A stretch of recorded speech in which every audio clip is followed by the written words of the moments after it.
أن أدعو ممثل راعي المنتدى والوكيل المساعد لشبكات النقل المهندس جاسم النوري لتكريم الأساتذة الذين شاركوا بإطلاق المؤشر العربي لطاقة المستقبل.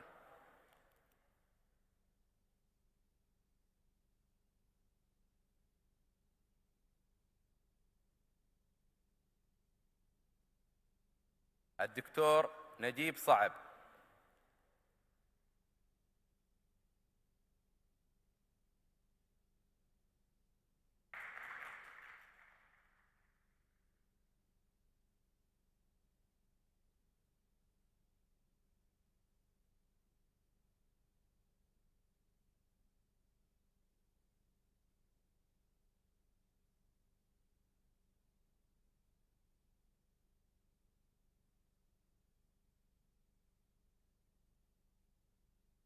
الأستاذ حسام الحرفي.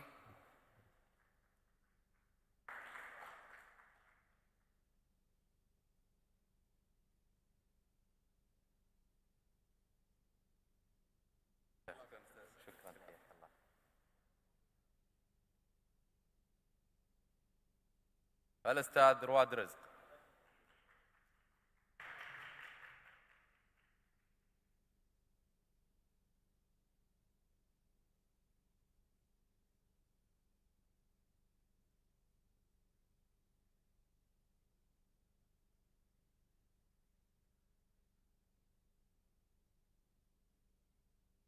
أما الآن مع الجلسة الرابعة للمنتدى، وهي بعنوان دور التكنولوجيا في تسهيل عملية الانتقال من النظم التقليدية نحو نظم طاقة حديثة متعددة المسارات.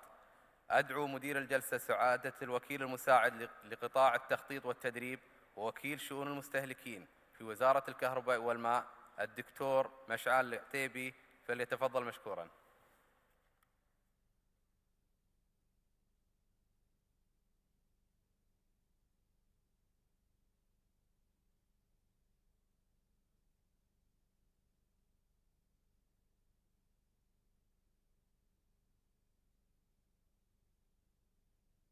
بسم الله الرحمن الرحيم، والصلاة والسلام على رسول الله وعلى آله وصحبه أجمعين. نرحب فيكم في الجلسة الرابعة and I believe we have to shift to English. We would like to welcome all of you in the fourth session, which is under the title Technology and Innovation Role in Facilitating the Transition Toward a New Energy System. The speakers in this session, if they please can join us in the panel here. Nicholas Niebold, and he is the head of competence unit, Australian Institute for Technology. Please.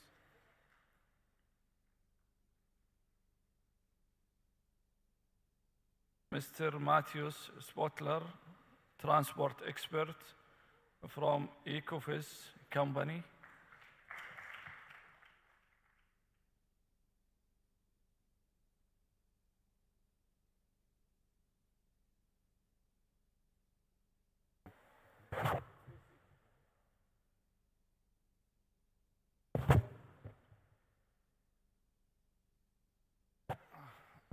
Have a seat, please. Mr. Josmi Dibini, Managing Director and Chief Executive Officer of Vital Gen, please.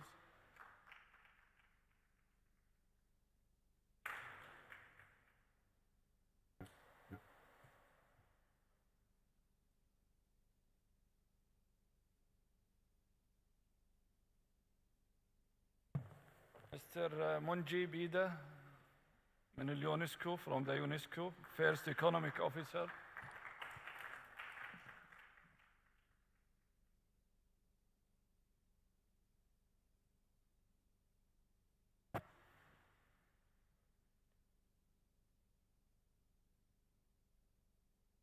And Mr. Jens Bochles, from his technical consultant from Germany, QP2 company, Germany.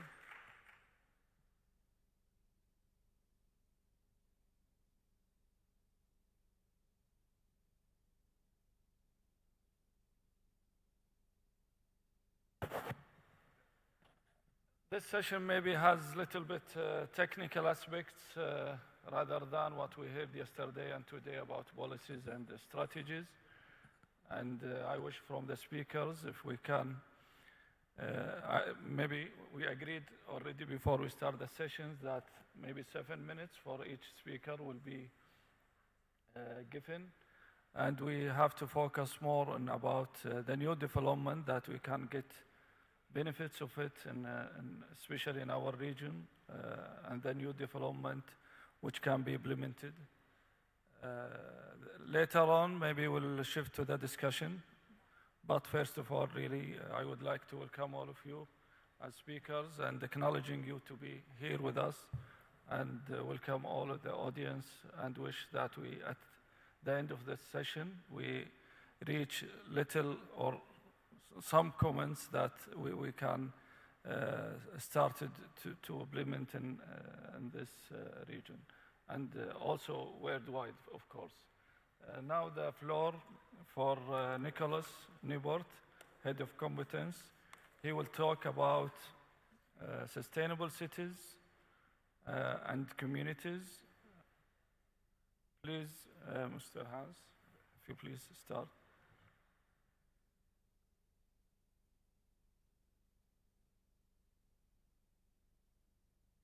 Thank you very much. Good afternoon. Before I start with my talk, I would just like to mention that I'm not Mr. Neubert. I'm speaking here on behalf of him and of IIT. My name is Hans-Martin Neumann. On most of the speakers, my picture is shown, also my name. I just stepped in because of coordination of schedules. So I will talk about Smart City Lighthouse projects, which is a specific project type we are currently working on in Europe, and we do think that these are projects that, tell a story that is also relevant here for this region.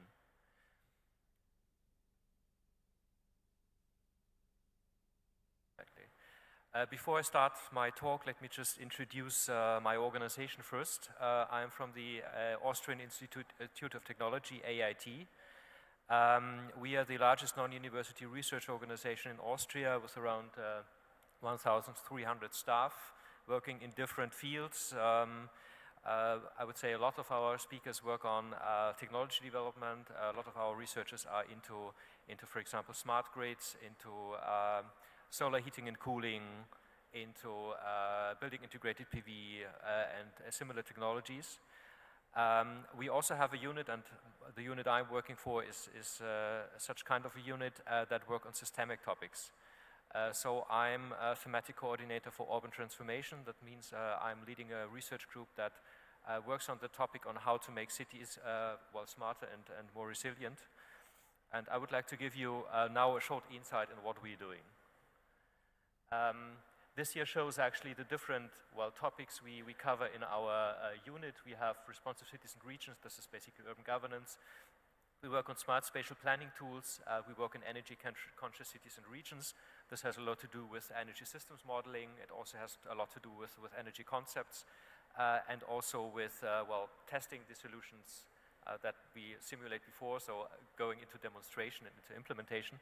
And finally, resilient urban systems. This is where we also cover other aspects of climate change, not just the mitigation aspects, but also the adaptation aspects, local heat island effects and similar things.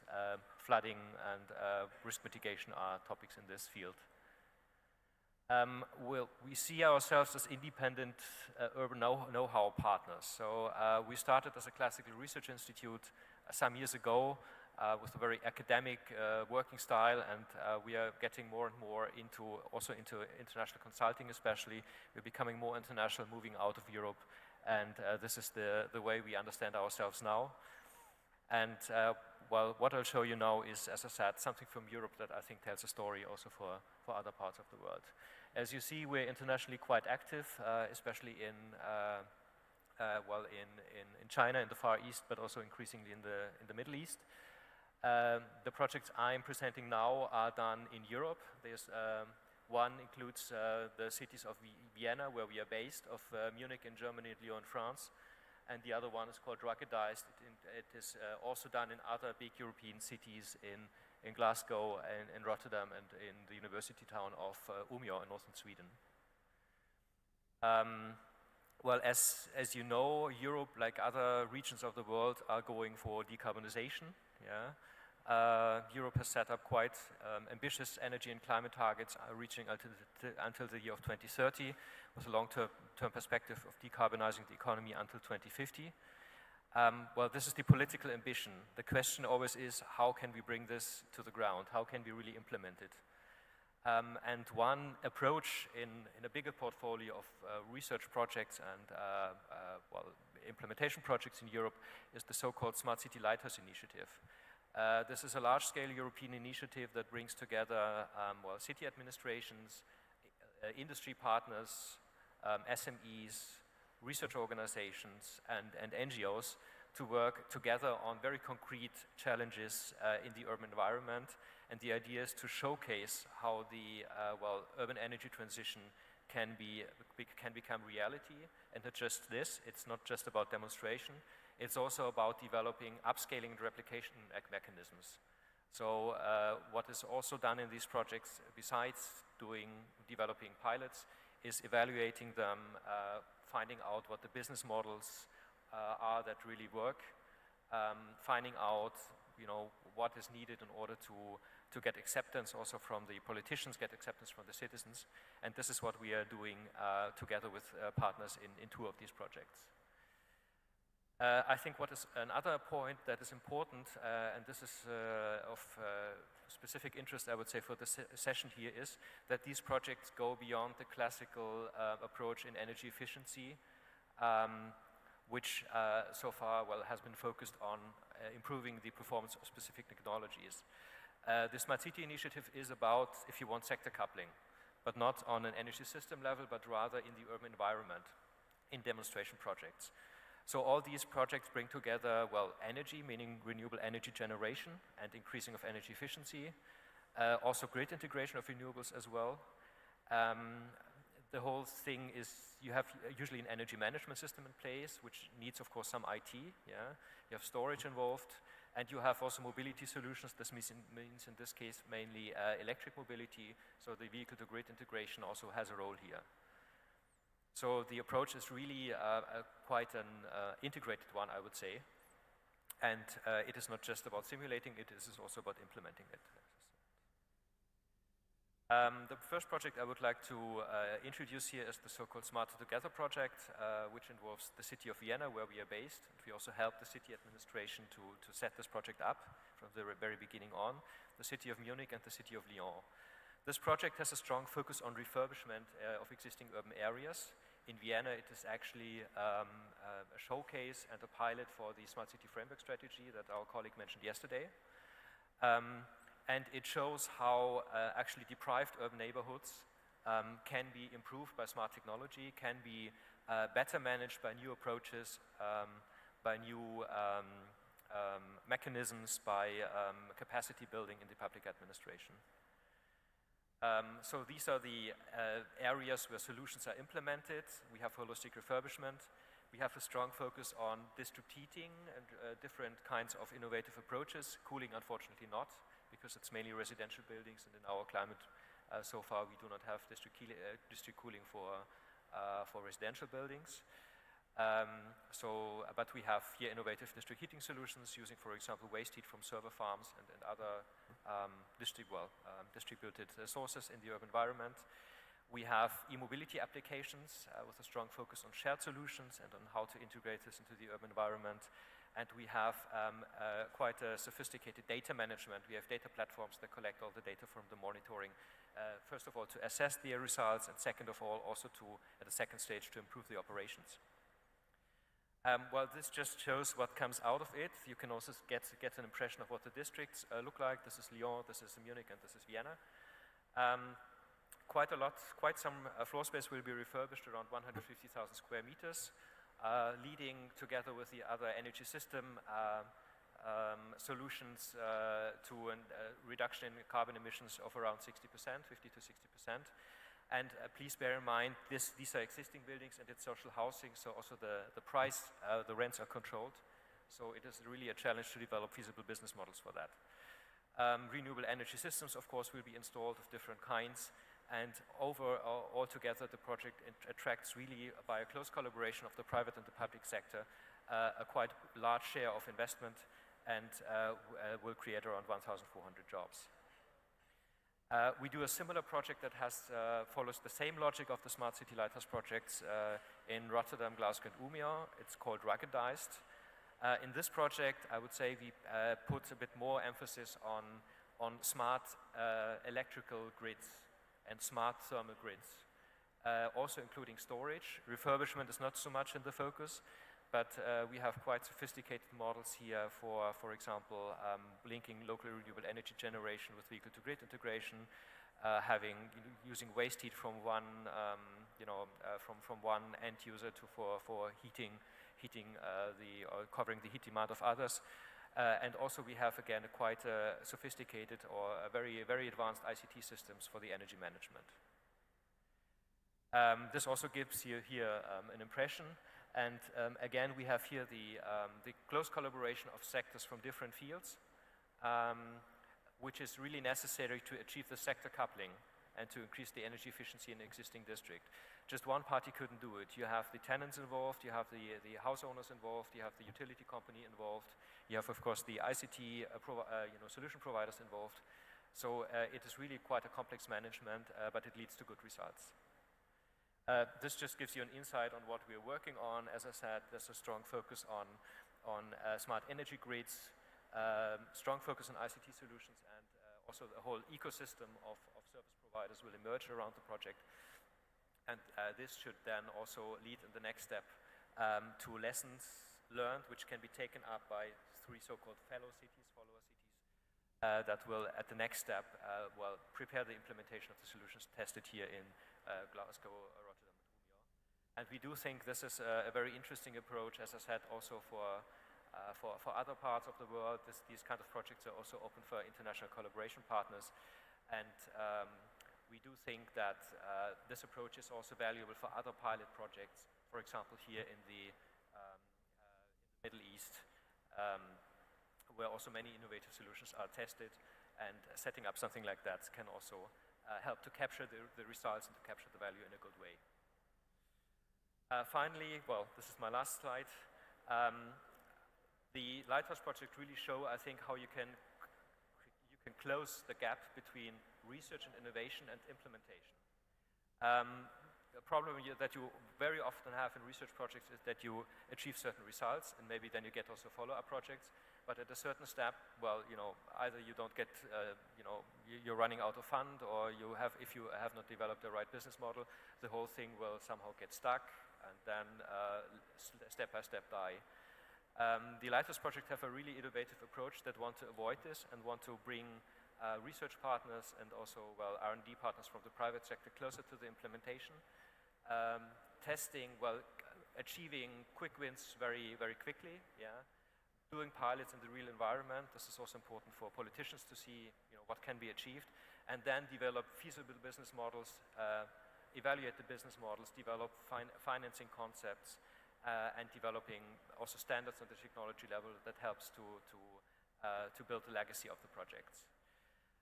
What I think is also important here is that, for efficiency gains, it will be more and more important to develop sector coupling approaches, and for these you unavoidably need to work with stakeholders that are outside the realm of the usual suspects in the field of energy research.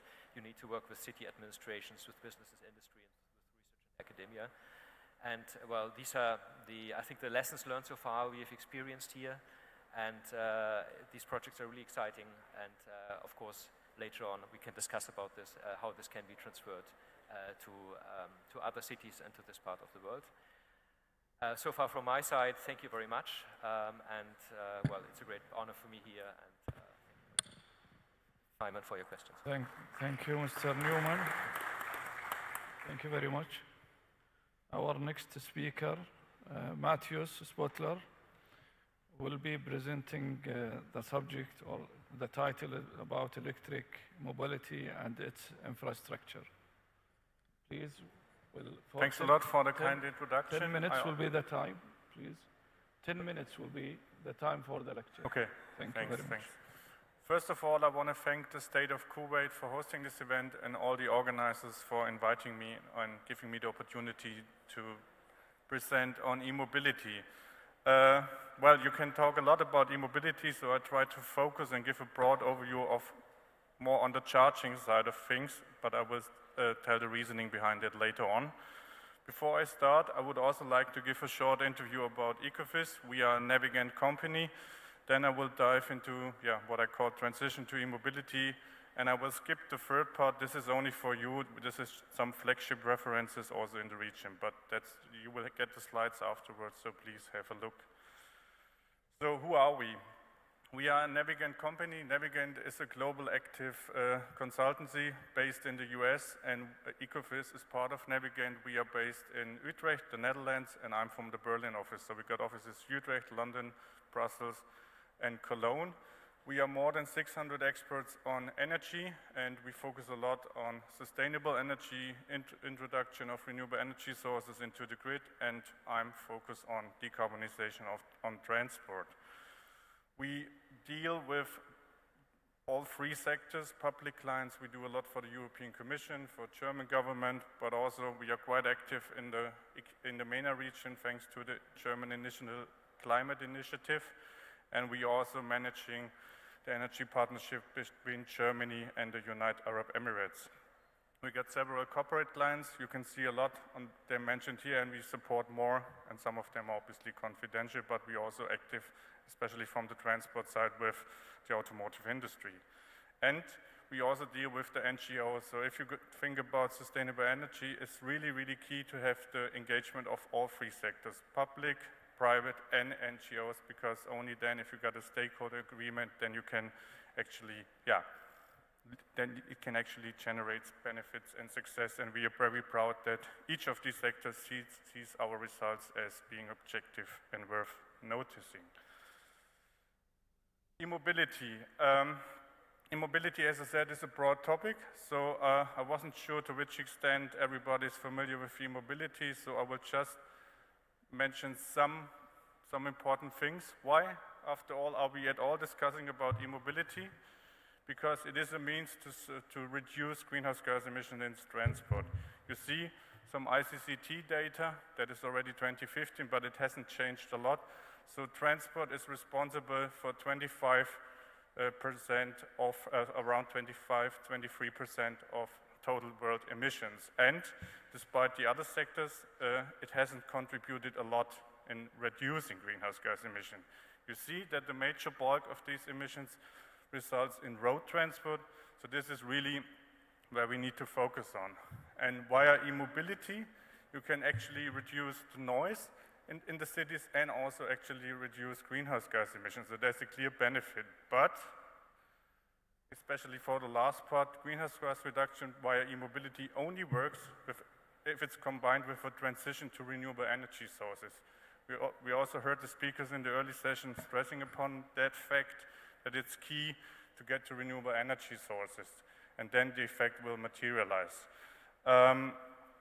As I said in the next slides, I'd like to focus on charging for the simple fact that every automotive OEM is currently working on electric engines, so there's a lot being done, but what can governments, what can policymakers do to actually influence that? One is to actually provide incentives to buy these cars because they're still more expensive. And the other thing is to really make sure that these cars can be used. And this is where we directly come to charging infrastructure. You will see on the next slide that when I speak about e-mobility here, I mean plug-in electric vehicles. I need to stress that because this does not include fuel cell electric vehicles, but only electric vehicles that are plugged into that can be fueled via the grid. They can be fueled at different rates and at different locations. Below there's a really very simple simplification about what it actually means. On average, we have around 50 kilowatt hours battery capacity. That is certainly increasing, and there are already cars on the road that are beyond it, but this is where we currently at. More below, and at average could be around 50 kilowatt hours. You can charge at home, just plug in your socket or charge with a wall box that could lead to up to 22 kilowatt hours. But this also depends on the capacity that is available at your home or at your workplace. Then we speak about fast charging. Fast charging is always direct current charging, and then we speak about anything beyond 22 kilowatts. So 23 up to 50, that is fast, but still not very fast. We can even think about up to 350 kilowatt hours. You might have heard about the joint venture between German OEMs and Ford, Ionity, and they announced that they want to set up ultra-fast charging up to 350 kilowatt every 120 kilometers on major highways in Europe. So that is quite an investment, and that is also a huge impact on the grid. As you can imagine, in order to supply the electricity demand needed, there's a lot to be invested in grid connection, and you might also think about batteries to store the energy when nobody is charging. But in our consideration, the average fast charging will be around 150 kilowatt, whereas 350 will be a premium segment, mainly for Porsche, Mission E, and the like. There's also a tendency for users of electric vehicles to charge at home or at work, because we see that public charging is very different to tell the cost, because there's not at all price transparency, and they also obviously try to minimize the cost. But on the other hand, public charging is needed, and that's why I'm stressing on that, for flexibility and to mitigate range anxiety. Range anxiety is one of the main factors that prevents people from buying electric cars, besides the fact that they are still more expensive than conventional cars. So if a state wants to move on in e-mobility, then policymakers really need to think about investing in public infrastructure. And this is a short overview about the current frontrunners on e-mobility. You see, and this might not be surprising, that Norway is by far the leading state regarding e-mobility. They got a market share of plug-in electric vehicles of up to 40%, whereas the others are still below 2.5%. And also in Norway, the total stock is still around 7.7%, whereas in the others is even below, besides the Netherlands, below 1%. So you see that there's still a lot to be done. And also with regard to publicly accessible charging points, that means could be in a municipality, but could also be at any retailer which has a parking lot and offers public charging to its clients. You see that the Netherlands are the leader when it comes to public charging points. They have 32,000 public accessible charging points, and within Europe, and obviously China is by far leading in terms of charging point, but obviously China has a different geography.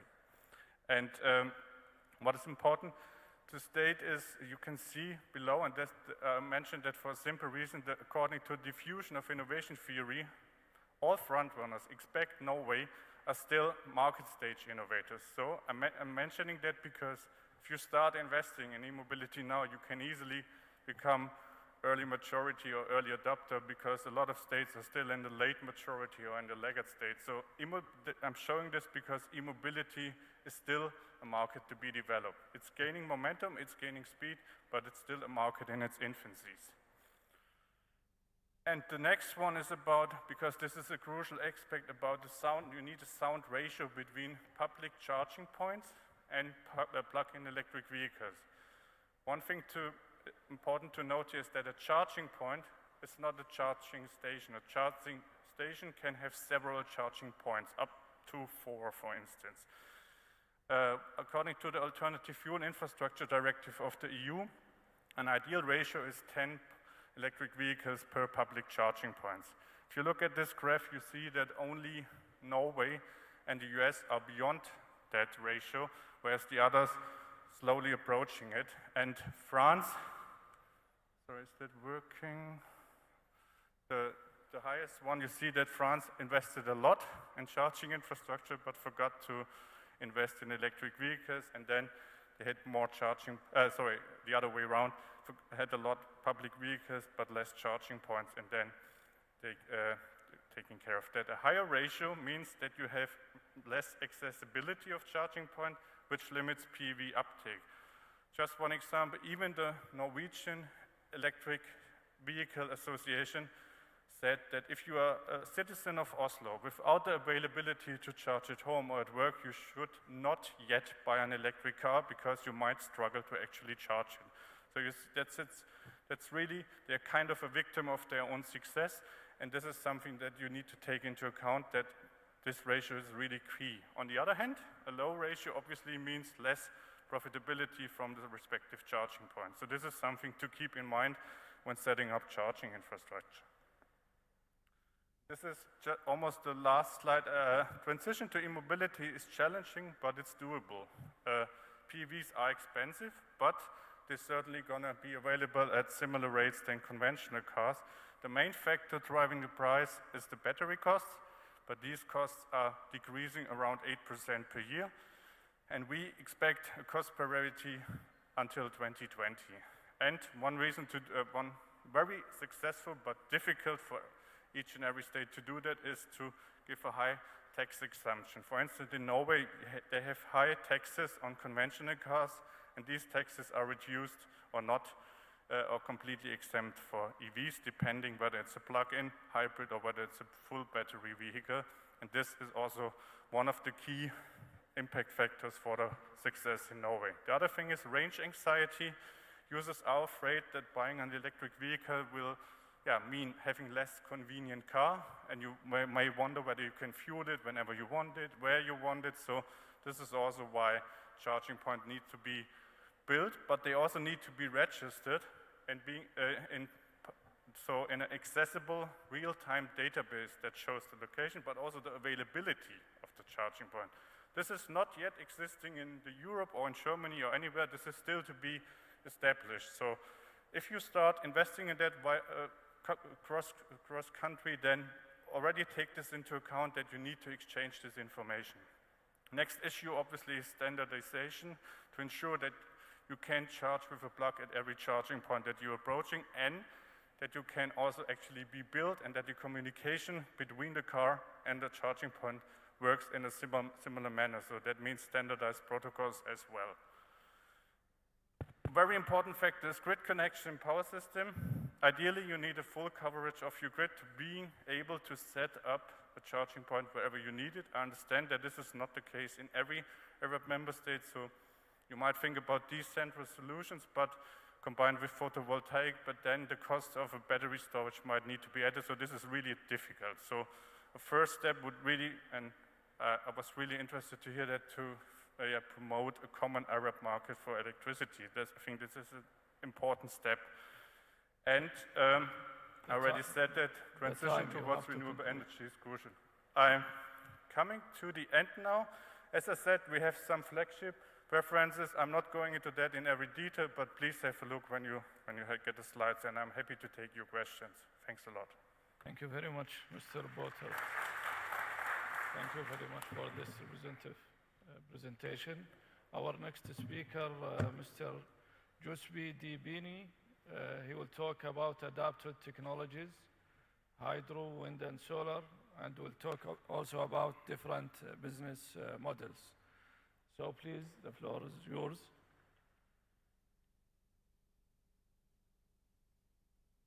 Hello, and good morning to everybody, and thanks very much for the invitation. I don't see the presentation. Arabic.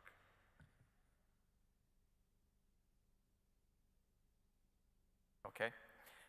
I got the authorization from the chair to skip very much my presentation and to go straight to some of the conclusion, and I hope you will appreciate that. I would like to touch the technology from a different perspective, meaning as a private sector and as an investment holding company. Therefore, I think that technology today is no more an issue, but is the system of technology that is an issue. How to combine the different technology, as we were discussing this morning and yesterday, between capacity, installed capacity and grid connection and efficient O&M and so forth. Therefore, I would like to go very quickly on some of the slides and to go straight to the experience. As you see, as Italgen, we got some experience on renewable energy in different countries with different business model, with different technologies. Meaning that we learned a lot, and what I would like to share with you today is some of the lessons learned from that, because they are very, very different according to the different countries. Of course, we all know that worldwide, the renewable energy capacity is increasing dramatically. So if we see between 2012 and 2016, the increase of capacity and therefore the upgrade of the technology was very consistent, and it grows by 40%. But what did happen? You see that the area are completely different, and therefore the potential for growing is still completely different. And this increase brought to some important disruptions on the major KPIs. Today, at least in the European market, instability of the system is quite a common factor that we have to deal with. And again, today, digitalization, agile organization, changing regulation, and changing business model is something that we have to deal with. Therefore, the technology has to answer to these KPIs. We were discussing, I was listening today about the nuclear possibility as a sources. In Europe, you know that Germany is phasing out the nuclear capacity they have. In France, they had some problem with the nuclear plants last year, and that was amazing in terms of impact on the energy market in Europe that, as my friend El Sisi was mentioning today, is very well interconnected. But then if you have some headache in France, you get the headache in Italy and in Germany and in Spain in half an hour. So you have to have technology capable to manage this kind of headache. A pill is not enough. So therefore, this is something that technology has to deal with. Basically today, you can buy the energy for tomorrow. So it is listed on the stock exchange, the energy. So it's no more something that is like buying the bread or some water at the market, at the shops. And if you see, that is the answer of the technology. So if we see the decrease on energy, on levelized cost of energy for both solar and wind, that is the answer of the industry as far as the technology is concerned to the industry. But again, it's not only the technology. You have to put together all the complete system. And basically, the decrease of 40% on photovoltaic and the decrease of 20% in wind in the last 5 years is the answer of the technology and the big industry to this kind of energy sources. Very quickly, our experience. We get some experience in Bulgaria, but what did happen? That they changed the rules after we started the game. What does it mean? That we had a subsidy, we had a feed-in tariff, and we started with this project, and they changed the feed-in tariff when the project finance was already in place. So can you imagine the headache? But this is something that you have to learn. And that's, anyway, this is our plant in Bulgaria. That was our first experience. Then we moved to Turkey. In Turkey, again, we had a very relevant project for 142 megawatt. At that time was the biggest in the country. But again, in this situation, we learned a lot how to apply the technology in such a very relevant project.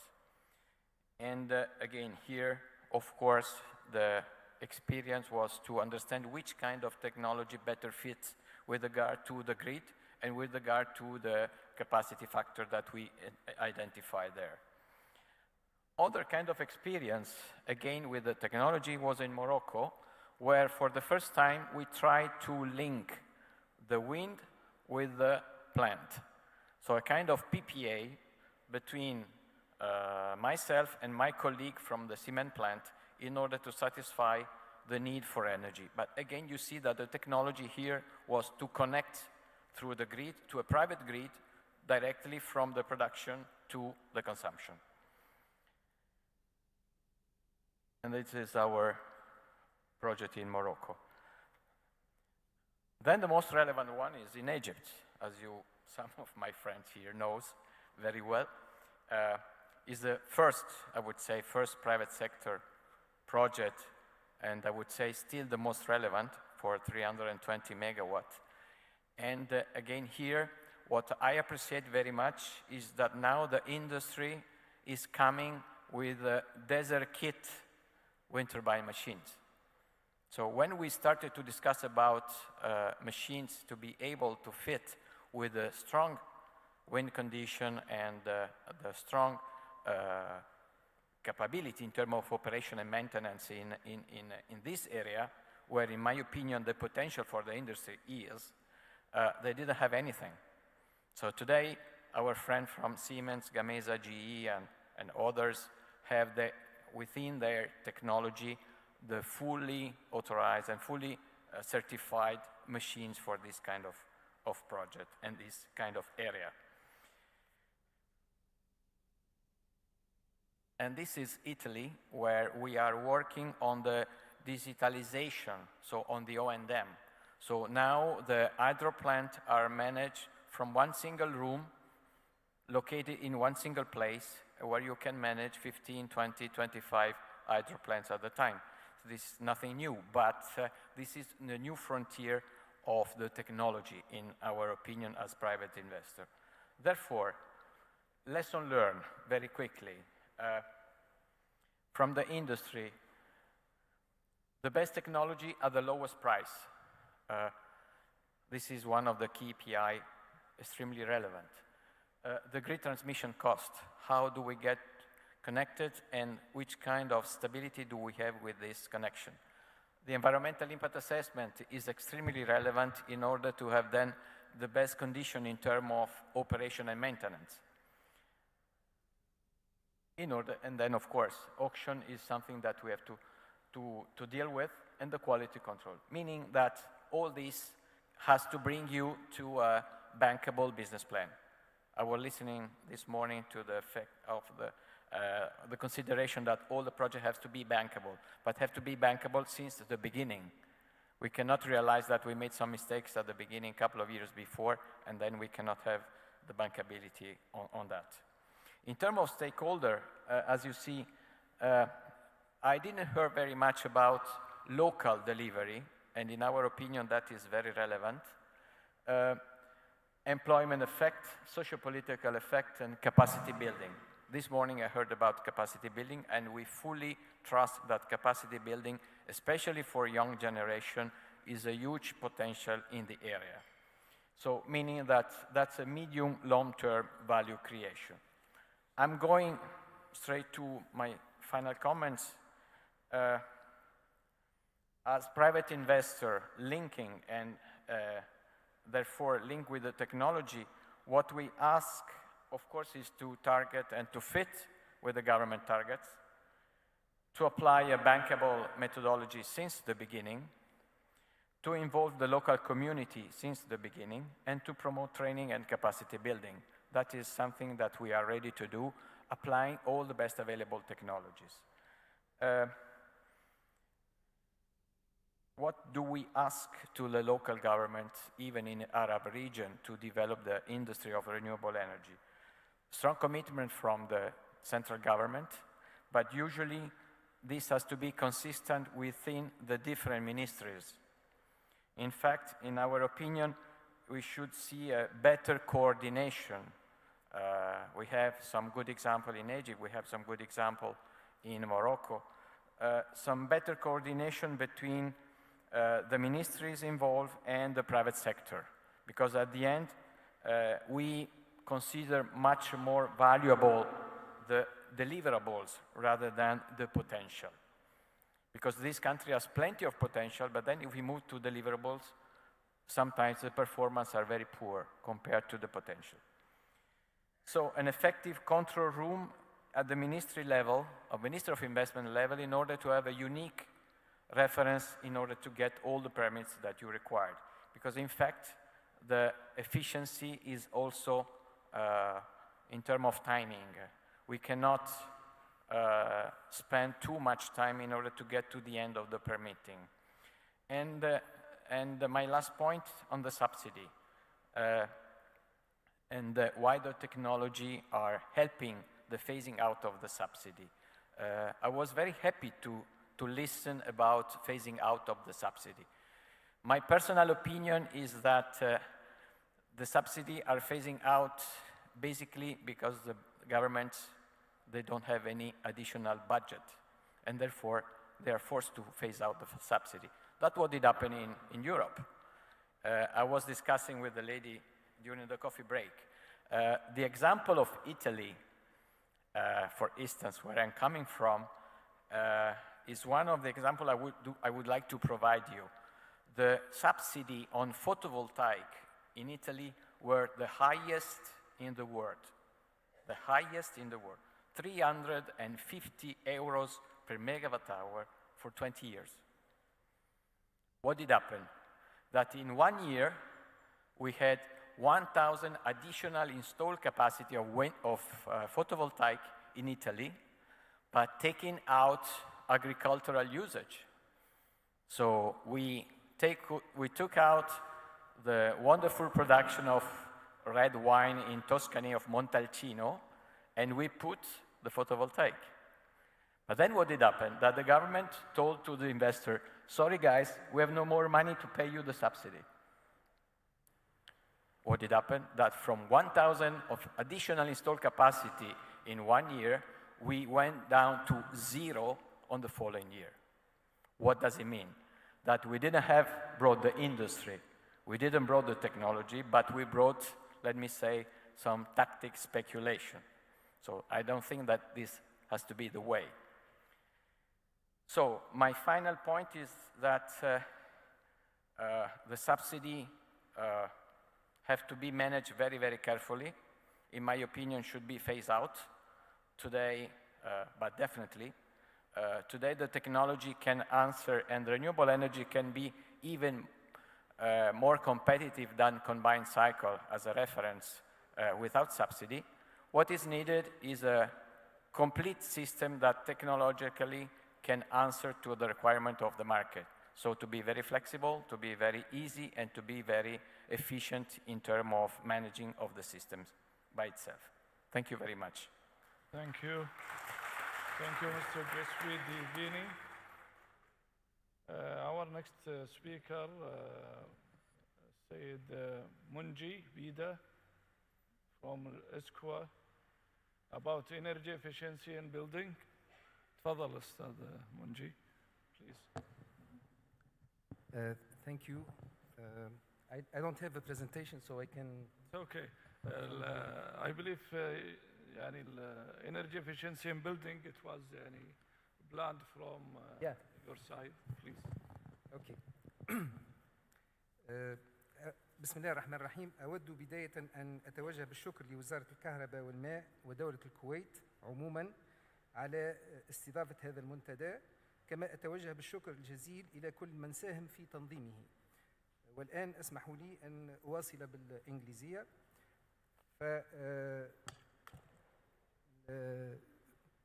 This intervention is about technologies in the building sector that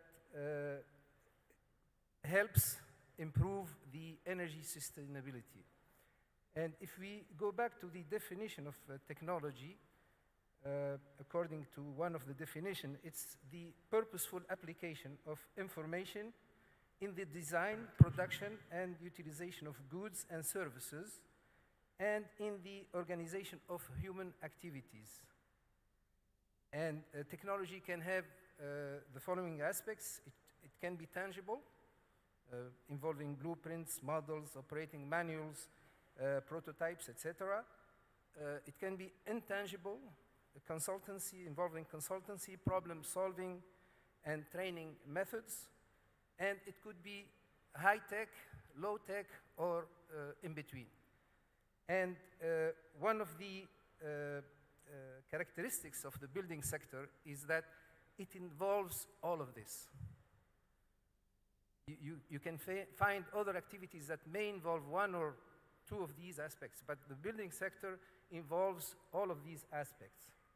And I'm going to try to sketch the axis for improving the uptake of sustainability, energy sustainability in the building sector in the Arab region.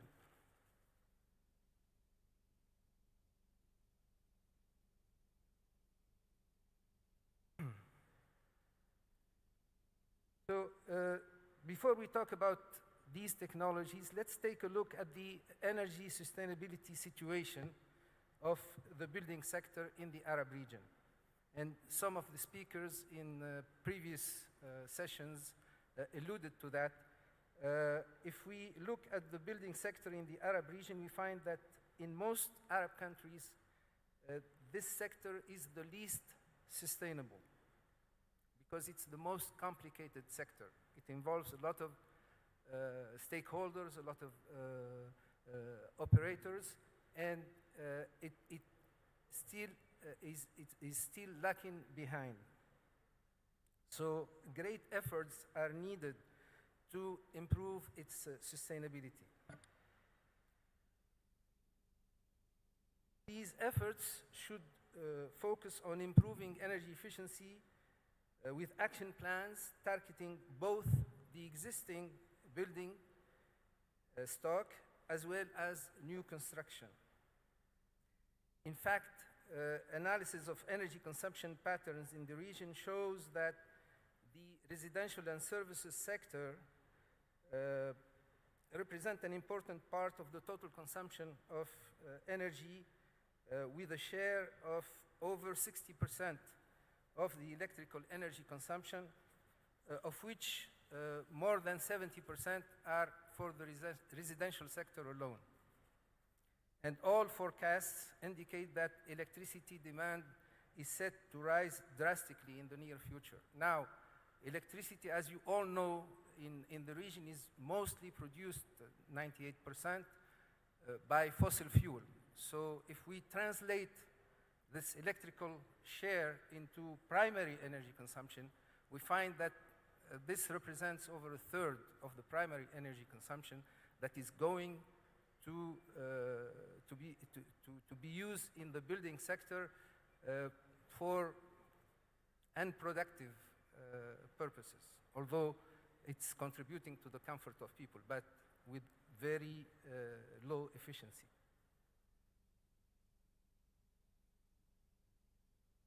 And a recent World Bank study estimated the potential for energy saving of the building sector to be about 30% of the potential for energy savings in the region in general. Energy efficiency should be introduced in order to be effective in all of the building life cycle phases. And these are, the project brief when you start a project for a building, the feasibility, the design, the implementation, the commissioning, and then the operation. And the technological transition to new sustainable energy systems should involve all of these phases and would essentially require making technological choices with respect to the adopted solutions, the designed systems, and the selected equipment. It would involve also implementing the retained solutions by designing the appropriate systems and installing the required equipment, and operation of the building, monitoring and evaluating evaluation of the implemented solution. And any building, there are 3 levels that are involved in the energy sustainability of a building. The building envelope itself, the shell, the building technical installations, meaning the mechanical systems, the HVAC systems, the electrical systems, the lighting systems, the building management and control system. And then the third element is the building equipment, what we put into the building to have the building operational. If it's an office building, so it's the office equipment. If it's a house, then it's the household equipment. And we should intervene on all these 3 levels in order to improve the energy sustainability of the sector. So for the building envelope, we need to develop or reinforce building energy performance codes based on advanced building energy simulation tools and use adequate energy simulation tools in the design process to meet or exceed the required energy performance level. Now, many countries have building energy codes, but not all of them were developed using such advanced tools.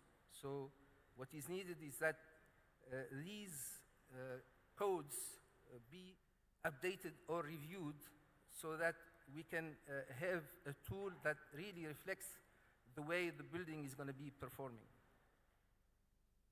And such design tools can be adapted from existing and internationally recognized tools and developed at the regional level.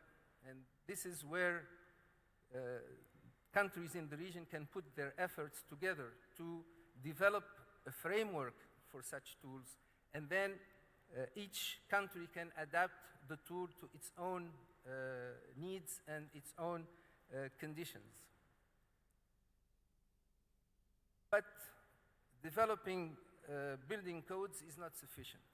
And one of the problems that we have in the region is that many countries have developed very, very good building codes, but these codes are not implemented because we did not develop the mechanisms and the systems that would allow us to implement these codes. So this is another area where we should be working and focusing our efforts in order to improve the implementation of these codes. And here we need to provide necessary trainings to construction workers and supervision personnel. Otherwise, this would be only an intellectual exercise. Now, there are also new building material that we can introduce, and there are a lot of advances that took place, especially with respect to special glazing material and systems, insulation material, etc. And these can be used to greatly improve the building energy performance, in addition to retaining the optimal architectural design options in terms of orientation, disposition of spaces, and use of daylighting. So an energy conscientious building design will result in important reductions in its energy requirements. Now, this is for the envelope of the building. Now, let's talk about the technical installations, which involve the mechanical systems, the HVAC systems we use to cool and heat the building, the electrical systems, the lighting systems, the building control and management systems. These system design should be carried out with utmost attention to its operating conditions and energy requirements. Part of this system design optimization can be covered by the building codes, but an important part of this design process will depend on the architects and mechanical, electrical engineers that are involved in the design process. So we need to produce guidebooks for designing energy efficient buildings, and we need to develop such guidebooks and adequate training materials based on existing ones. So again, this can be done at the regional level and then can be adapted to each country's reality.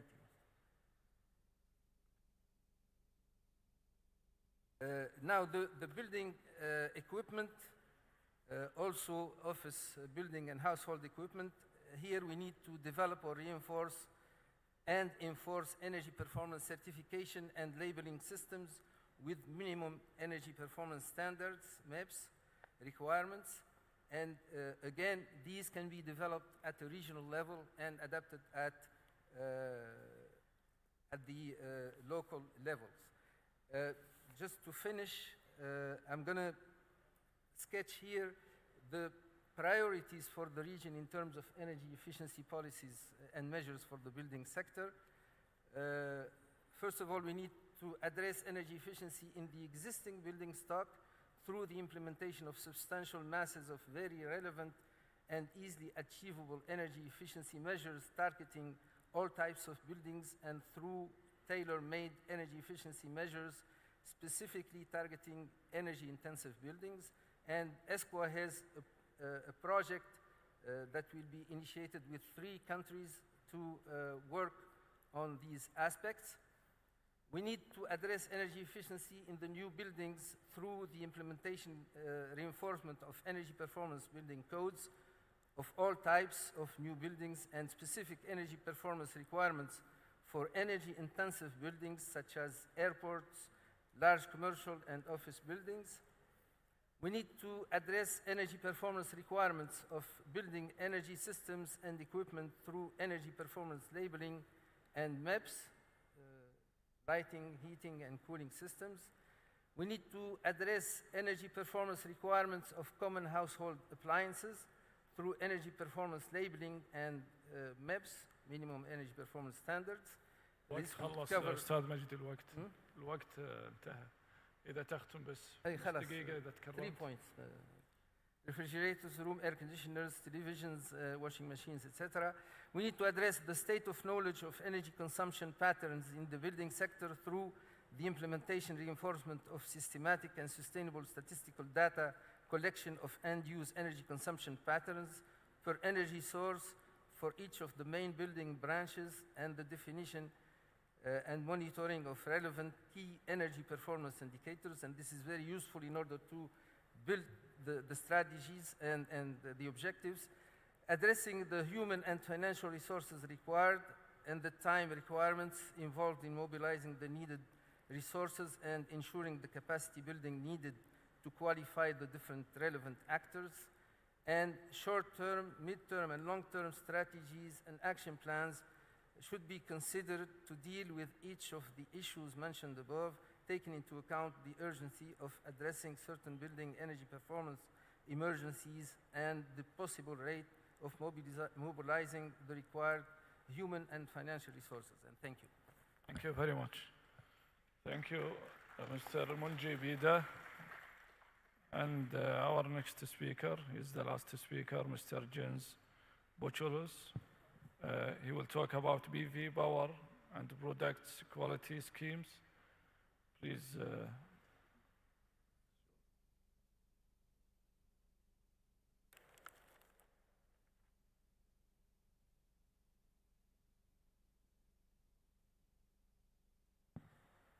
Would you please set up the presentation of 8.2?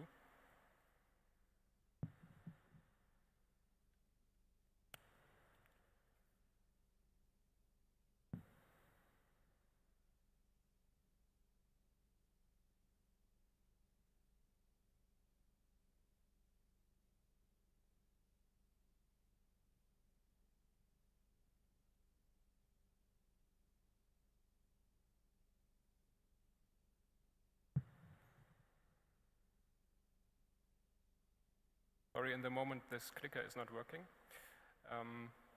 But nevertheless, maybe I can start right. Yeah, now it's working. Okay. So welcome everybody. Thank you for this introduction, and welcome to the last presentation of this session. I want to talk about quality assurance for solar power plants.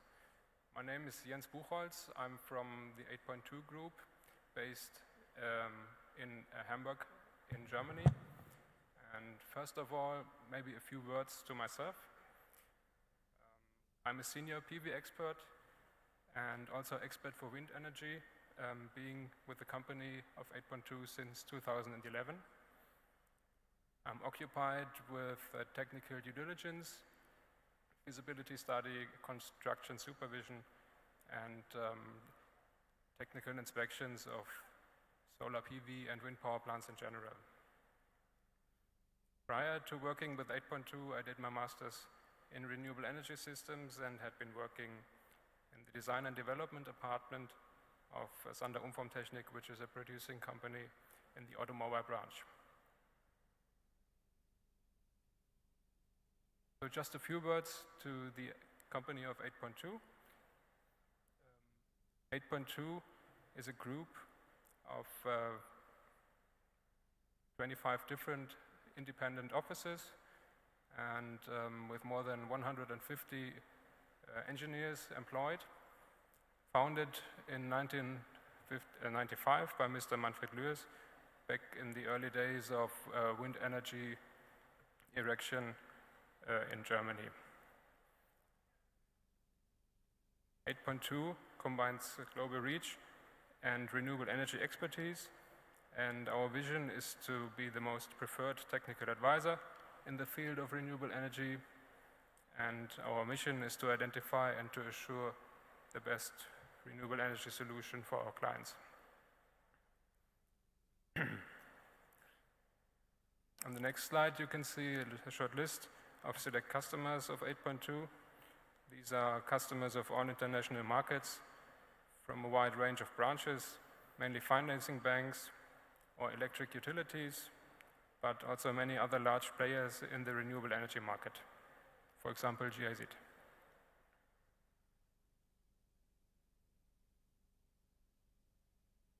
The slide is presenting some graphs of the development of PV installations worldwide. So during the past 10 years, electricity production from solar PV is booming quite fast. You can see a quite low level of annual new PV installations until the year 2007, and from then on, more than up to 2017, 100 gigawatts of new installation has been erected worldwide. So in order to keep electricity production from renewable sources safe, it is important to obtain good quality products and a high level of maintenance. And also, as the relevance of solar electricity generation is increasing in the world market, the importance of the underlying system quality also increases.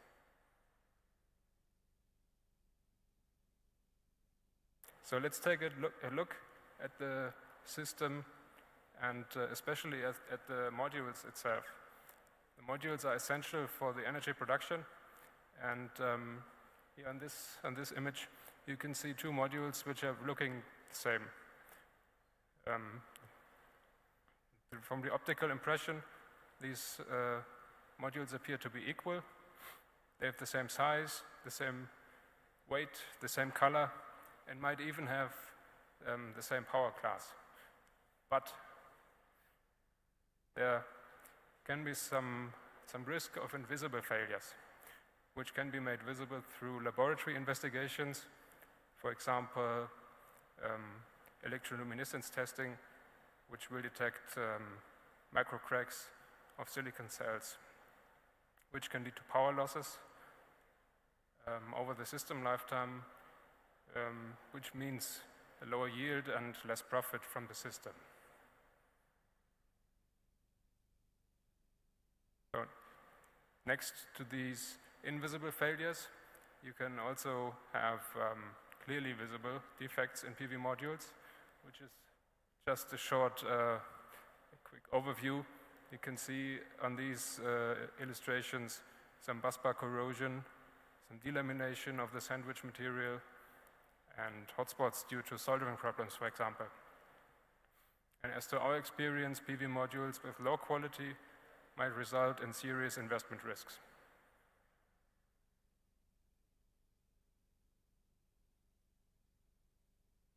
And now I would like to show you some reasons for quality assurance of PV projects. There is a clear effect of quality assurance on the yield distribution of PV systems. Let's just assume a PV installation in the GCC region without quality assurance. There will be a very wide range of the expected yield around an average value.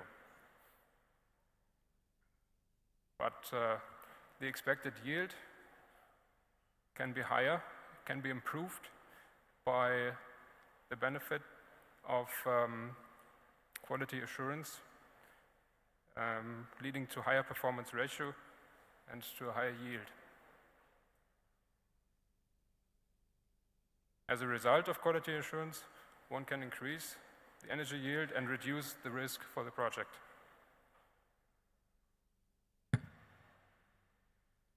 So I would like to summarize the advantages of quality assurance as follows. First of all, you will have an increase of power output. Second, there will be operational risks which will be reduced. The third item, the system availability will increase. And all of these will lead to safe investments and safe energy production. So with this summary, I would like to finish my presentation and to say thank you for your patience. And if you are interested, you may get in contact with us by email or phone, or you can visit our website, 8point2.com. Thank you very much. Thank you. Thank you, Mr. James. I would like to thank all the speakers for what they presented for the audience, and we'll open the floor, or open the door for the questions. Any questions? Maybe I'll start one of the questions for Hans. There is no unique example or for the smart cities, but for the standardization in European Union. Can you please highlight this standardization for European countries about the smart cities? Yes, of course. Can you hear me? Can you hear me? Yes. That's okay. Of course, you cannot standardize a city as a whole, because cities are like living organisms. They respond to social conditions, to geographical conditions. But what, of course, you can standardize is, first of all, a criteria for the assessment of, for example, sustainability of cities, for comparing cities. And there's significant work going on in this field in different standardization bodies. That helps to identify good practice, that also helps to identify maybe front-runner cities that could become benchmark for others. This is, I would say, the systems level. Where you also have standardization is, of course, on the level of technologies. For example, when it comes to the energy management systems, that make sure that energy is exchanged between buildings and the ICT related. Of course, at the moment, ICT standards are developed for this. And I think these are, at the moment, probably the two most prominent fields. Criteria for, or KPIs for performance of cities and also of urban districts, which also go into the direction, by the way, the other speaker mentioned it, just into the direction of certification. And the other is standardization of technologies, especially in the field of ICT. Okay, thank you very much. My next question to Matthews. about what your expectations for the future for using this electric cars. Is it really serious or still at the beginning?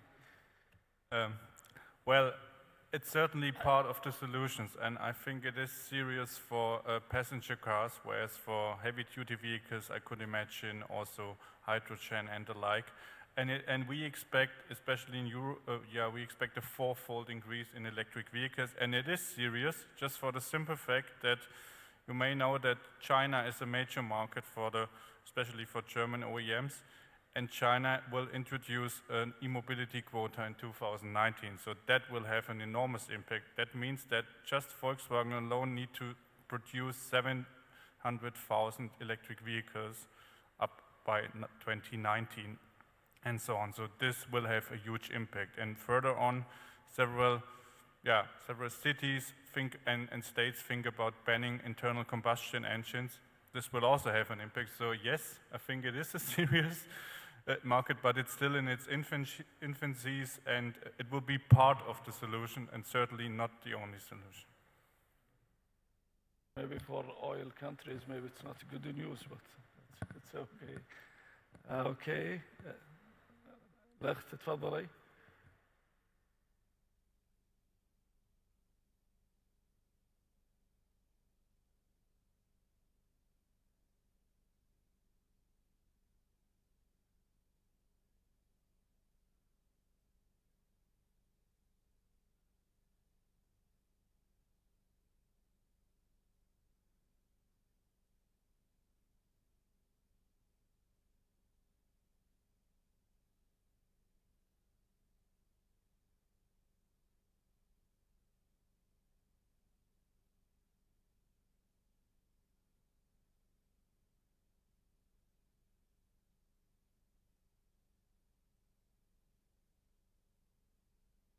وجه سؤال أحد ولا open question? Maybe Jens, maybe this is more similar to your subject, please. Yeah, this is a very good question, and also a very good point to emphasize on the climate conditions in the GCC region compared to Europe. There's a very large difference. You just mentioned the heat is the most important one, and as to my experience from a Pakistani project, I can tell you that the modules which were installed were basically the same like these which were installed in other markets with other climate conditions. And for example, the inverters were quite the same, but the housing for the inverters, the stations, they were equipped with special fans and cooling systems. So there is some kind of adaptation, that's right, but it's not like there's a special component for one special country or one special place. You always have to find very well-designed combination of components which will work together to get the systems with good benefits.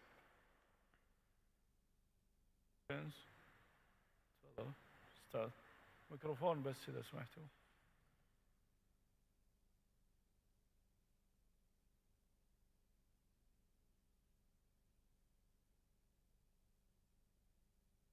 Sorry, it's okay, but you will be the next. It's okay, it's okay. Ask your question, please.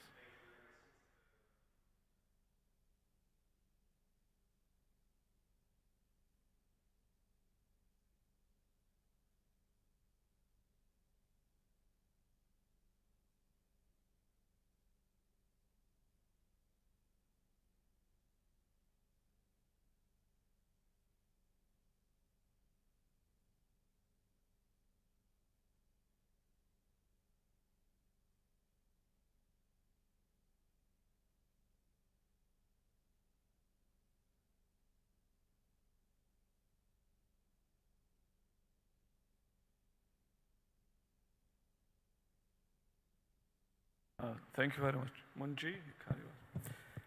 Thank you.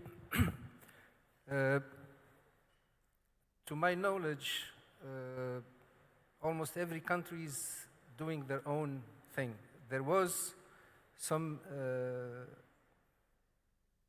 efforts to coordinate some of this, but it didn't go very far. So what we need is really to make a decision about this at the regional level and initiate a project where we can select one of the tools that is recognized internationally and that has been used in other countries to develop their own building codes, and use that as a framework to develop the necessary data, because there is a lot of work that would involve developing data on the building sector itself and on the climatic conditions as well. And then we can initiate this with 2 or 3 countries as pilot. There are some individual efforts that took place, in different countries, so we can also build on that.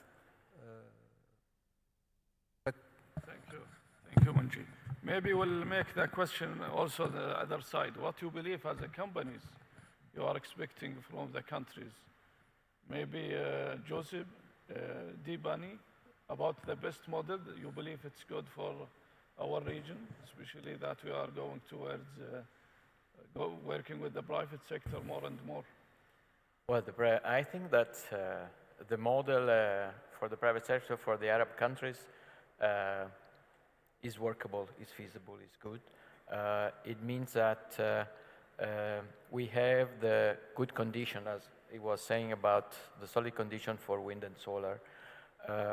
What I see and what I would recommend is to learn from the mistakes that we did in Europe, for instance, and not to repeat them.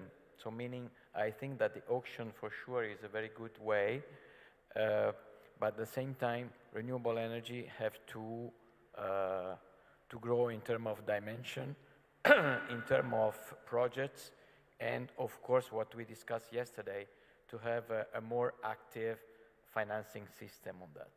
So that would be my final point. Others?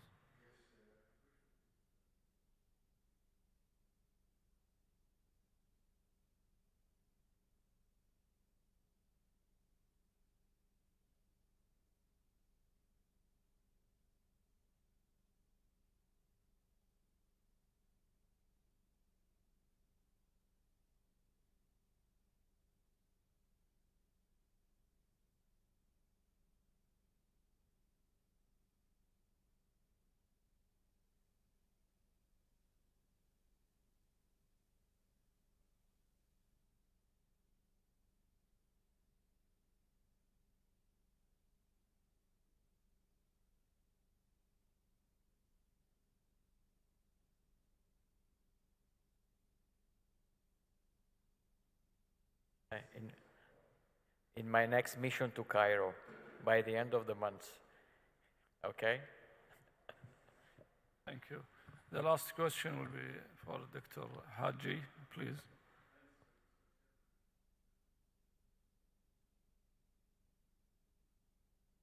Regarding the point for code development and code compliance. I mean, we are now in the 4th Arab Forum for Renewable Energy and Energy Efficiency. I don't know when you expect to see a unified code for building energy for the region. I hope it will be, placed as a target that will be accomplished within measurable years. I believe we need some energized, revolutionary thoughts in terms of tackling the energy efficiency and the integration of renewable energy as well for our region. I don't know what is your point of view on code compliance and code development, because even though countries, they have their own codes, the pace of the advancement of the energy technology or energy efficiency technologies or sustainability features are faster than the modified and upgrading of the code that is being done here and there. So I would like to hear from you regarding these points. Thank you. Thank you. It's a very difficult question to answer.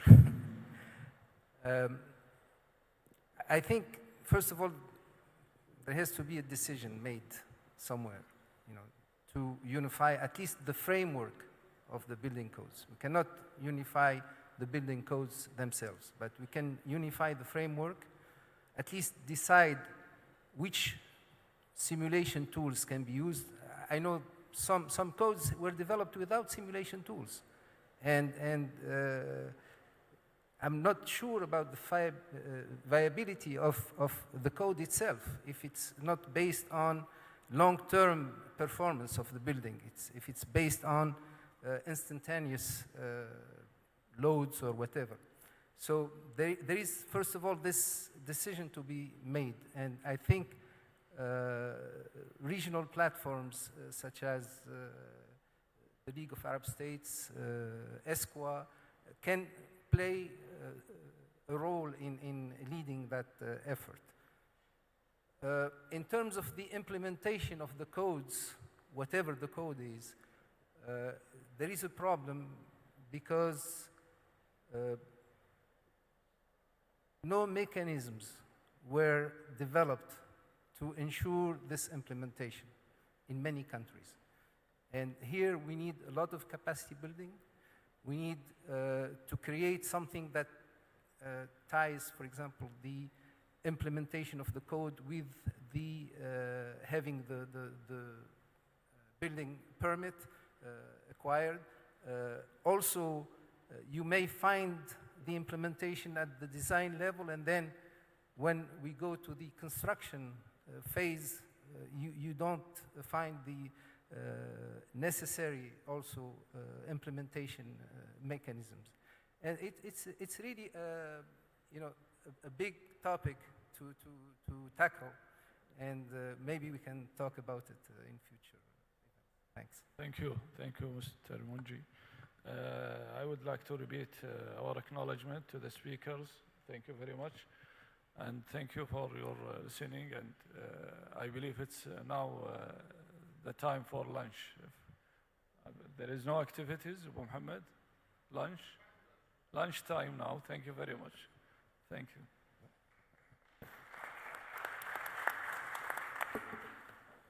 نشكر الوكيل المساعد لقطاع التخطيط والتدريب ووكيل قطاع شؤون المستهلكين في وزارة الكهرباء والماء الدكتور مشعان عتيبي وضيوفه الكرام، وأدعو الوكيل المساعد لشبكات النقل وممثل راعي المنتدى المهندس جاسم النوري لتكريم المشاركين بهذه الجلسة.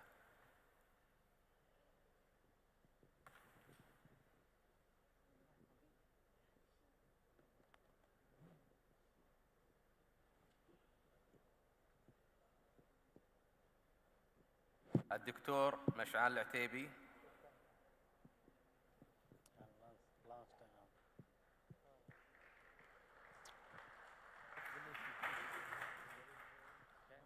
السيد نيكولاس نيوبرت.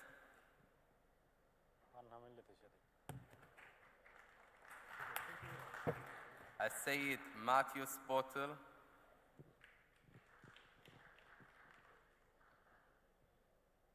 السيد جوزيبي ديبيني.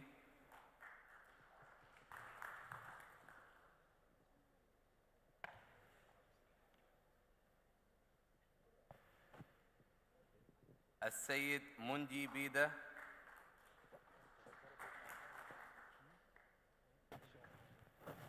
السيد جيمس بوتشرز.